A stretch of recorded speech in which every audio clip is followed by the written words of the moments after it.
Faire de la diaspora un moteur de l'investissement et du développement durable, c'est l'ambition réaffirmée ce matin par le Premier ministre général de division Abdoulaye Maïga à l'ouverture de la deuxième édition du Forum international de la diaspora.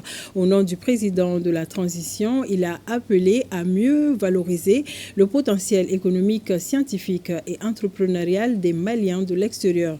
La synthèse de son intervention avec Mamari Koné et Aliou Touré. Le Forum international de la diaspora est un espace d'écoute, de dialogue, de confiance et d'action. Cette deuxième édition ambitionne de renforcer la contribution des Maliens établis à l'extérieur au développement économique national en orientant davantage leurs compétences, leurs capitaux et leurs initiatives vers des investissements créateurs de richesses et d'emplois. L'édition 2026 du Forum international de la diaspora intervient dans un contexte marqué par la poursuite de la refondation de l'État et la consolidation de la souveraineté. Cette ambition repose sur la conviction que le développement durable du Mali ne peut être réalisé sans la mobilisation de toutes ses forces vives où qu'elles se trouvent. À cet égard, notre diaspora occupe une place toute particulière.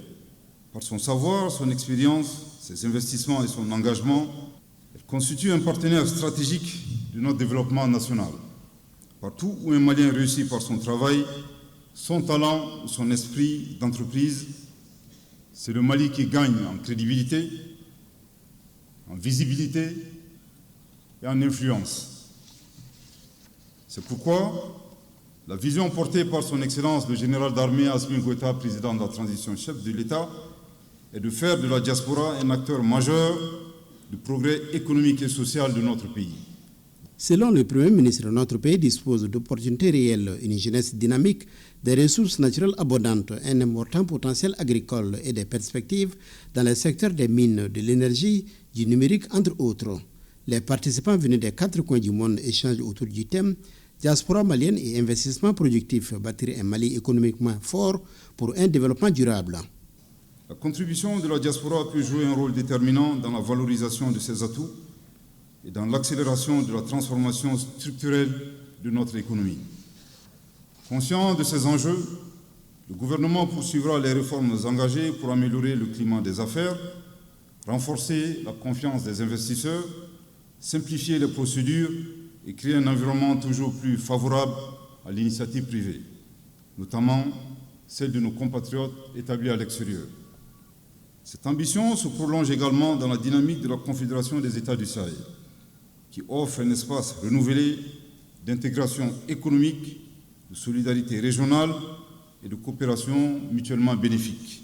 Elle ouvre de nouvelles perspectives en matière d'investissement, de mobilité des compétences, de commerce et de réalisation de projets structurants.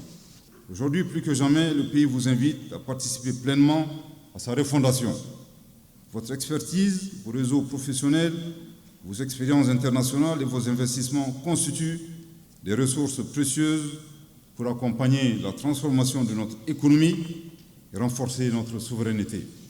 À cet instant de mon propos, je voudrais rendre un vibrant hommage à nos forces de défense et de sécurité pour leur combat permanent pour notre liberté ainsi que la sécurité de nos concitoyens et de leurs biens. J'associe à cet hommage la force unifiée de l'AES qui se bat au quotidien pour assurer notre sécurité et la défense de notre confédération. Le Premier ministre a visité les stands d'exposition, des stands qui mettent en lumière les énormes potentialités de notre pays dans tous les secteurs du développement.